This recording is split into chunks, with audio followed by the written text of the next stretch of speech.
جی آپ نے بڑا اچھا سوال کیا اور اس کے اوپر ہمیں توجہ دینے کی ضرورت ہے جہاں جہاں ہم سے کوتاہی ہو رہی ہے، کیونکہ ہم اپنے کاموں میں اتنے مصروف ہوتے ہیں۔ تو آج ہم نے اپنی ٹیم سے مل کر ہم نے یہ انشاءاللہ یہ سوچا ہے، ہم نے یہ ایک ارادہ کیا ہے کہ ہم اپنے لیے 5 منٹ کم از کم نکالیں گے اور اللہ سے راز و نیاز کریں گے۔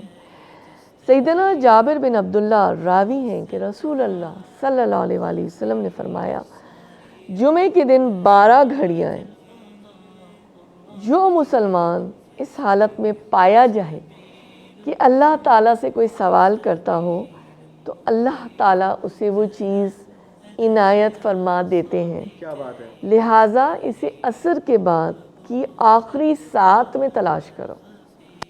یہ ابو داؤد کی 1048 نمبر کی حدیث ہے۔ مطلب کہ عصر کے بعد 7 مخصوص آخری ساعت، آخری گھڑیاں جو ہیں، 7ویں گھڑیاں۔ جی کیا بات ہے، کیا بات ہے!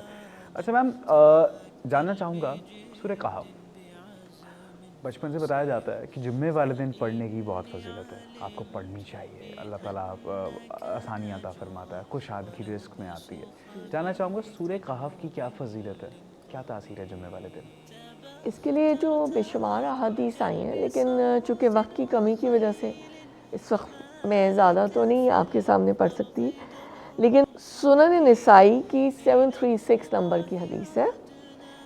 سیدنا ابو سعید خدری سے روایت ہے کہ نبی صلی اللہ علیہ وآلہ وسلم نے ارشاد فرمایا کہ جس نے جمعے کے دن سورہ کہف کی تلاوت کی، اس کے لیے ایک جمعے سے دوسرے جمعے تک نور پھوٹے گا۔ ارے کیا بات ہے، کیا فضیلت ہے، ماشاءاللہ۔ کچھ اور حدیث کے اندر یہ بھی بتایا گیا ہے جس کا مفہوم یہ ہے کہ جو تلاوت کرتا ہے باقاعدگی سے سورہ کہف کی، تو اس کے تمام گناہ جو ایک جمعے سے لے کر دوسرے جمعے تک ہوتے ہیں وہ معاف فرما دیے جاتے ہیں۔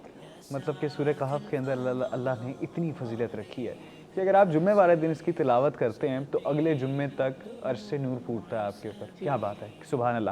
میم، میرا آج کا آخری سوال آپ سے، سوال میرا کچھ یوں ہے، درود شریف، درود ابراہیمی کا خواہ ذکر ہو، درود محمد کا ہو، اس کی بڑی خاص فضیلت ہے اور ہمیں پڑھنا بھی چاہیے، ورد بھی اس کا کرنا چاہیے۔ جمعے والے دن درود پاک پڑھنے کی کتنی فضیلت ہے؟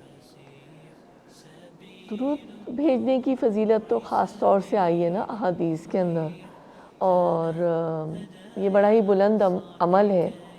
سورہ احزاب کی آیت نمبر 56 کے اندر بھی اللہ تعالیٰ نے فرمایا کہ یہ تو وہ بلند درجے کا عمل ہے کہ اللہ اور اس کے ملائکہ نبی صلی اللہ علیہ وآلہ وسلم پر درود بھیجتے ہیں۔ اے لوگو جو ایمان لائے ہو، تم بھی ان پر درود و سلام بھیجو۔ کیا بات ہے! میں لوگوں کو اس طرح سے اس کو سمجھاتی ہوں کہ یہ وہ اس درجے کا عمل ہے کہ اگر ہم جو درود بھیج رہے ہیں اس میں اللہ تعالیٰ کی ذات باری تعالیٰ اور فرشتے وہ ہمارے ساتھ شریک ہیں اس عمل کے اندر۔ ذرا تصور کیجئے کہ اس آیت میں کیا فرمایا گیا۔ اصل میں ہم اکثر آیتوں کو ہم نے اتنی دفعہ پڑھا سنا ہوتا ہے، ہم اس پہ اس طرح غور نہیں کرتے، اور جب غور کرتے ہیں تو ہم اس کو محسوس کر سکتے ہیں کہ یہ کیا بات اللہ تعالیٰ نے کہہ دی۔ حضرت اوس رضی اللہ تعالیٰ عنہ سے مروی ہے کہ نبی صلی اللہ علیہ وآلہ وسلم نے فرمایا، تمہارے دنوں میں سے افضل ترین دن جمعہ ہے، اس میں حضرت آدم علیہ السلام پیدا ہوئے، اسی دن فوت ہوئے، اسی دن سور پھونکا جائے گا، بس اس دن تم مجھ پر کثرت سے درود پڑھا کرو، تمہارا درود مجھ پر پیش کیا جاتا ہے۔ لوگوں نے کہا، اے اللہ کے رسول صلی اللہ علیہ وآلہ وسلم، آپ پر درود کیسے پیش کیا جائے گا جبکہ آپ بوسیدہ ہو چکے ہوں گے، یعنی ان کی وفات کے بعد نا۔ آپ صلی اللہ علیہ وآلہ وسلم نے فرمایا، اللہ تعالیٰ نے زمین پر حرام کر دیا ہے کہ وہ انبیاء علیہ السلام کے جسموں کو کھائے۔ یہ سنن نسائی کی 1375 حدیث ہے۔ یعنی یہاں ہمیں کثرت سے درود پڑھنے کی طرف ابھارا گیا ہے نا، ہمیں انسپائر کیا گیا ہے۔ اللہ تعالیٰ ہمیں نصیب کرے نا۔ جانے سے پہلے میں چاہوں گا کہ لوگوں کے لیے کوئی ایڈوائس جمعے کے دن کے لیے، کوئی خاص کوئی ٹپس جو کہ آپ دینا چاہیں۔ ابو داؤد کی حدیث سے 1050 اسی سے رہنمائی لے لیتے ہیں، کیونکہ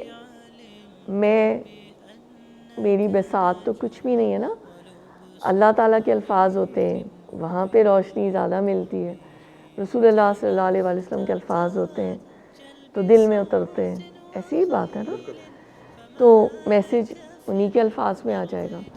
سیدنا ابو ہریرہ رضی اللہ تعالیٰ عنہ بیان کرتے ہیں کہ رسول اللہ صلی اللہ علیہ وسلم نے فرمایا جو شخص وضو کرے اور اچھا وضو کرے پھر جمعے کے لیے آئے اور غور سے اس خطبہ سنے، خاموش رہے یہاں تک کہ جمعے سے جمعے تک اور مزید 3 دن تک اس کے گناہ بخش دیے جاتے ہیں۔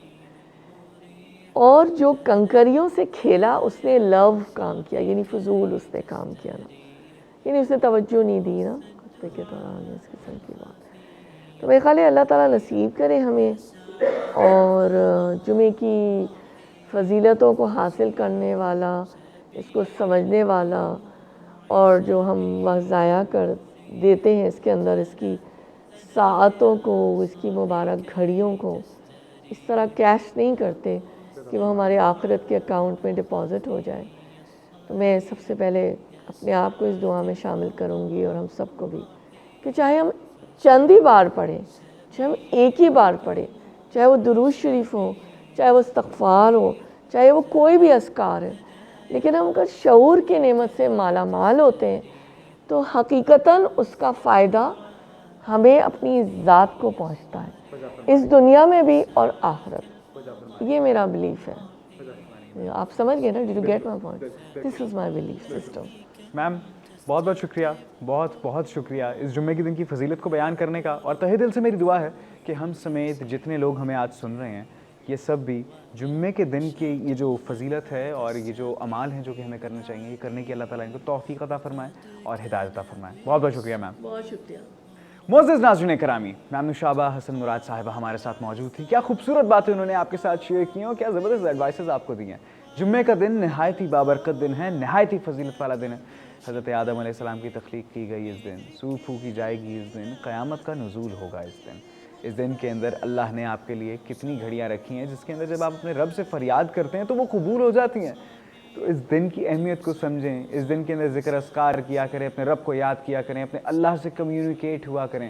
انسان اپنے رب کے بہت قریب ہے، سجدے کی حالت کے اندر تو بالکل ایسے ہوتا ہے نا، وہ کہتے ہیں نا شارک سے زیادہ قریب ہے رب۔ تو رب کو پکاریں، اپنی فریاد کریں، ایک اچھی زندگی مانگیں، اور نہ صرف ایک اچھی زندگی مانگیں، ایک اچھی آخرت بھی مانگیں، کیونکہ اصل زندگی یہاں نہیں، وہاں جانے کے بعد شروع ہونی ہے۔ ڈھیر ساری دعاؤں کے ساتھ اپنا بہت سارا خیال رکھیے گا۔ اپنے میزبان محمد ارحم نعیم کو دیجیے اجازت، اللہ نے کے بعد۔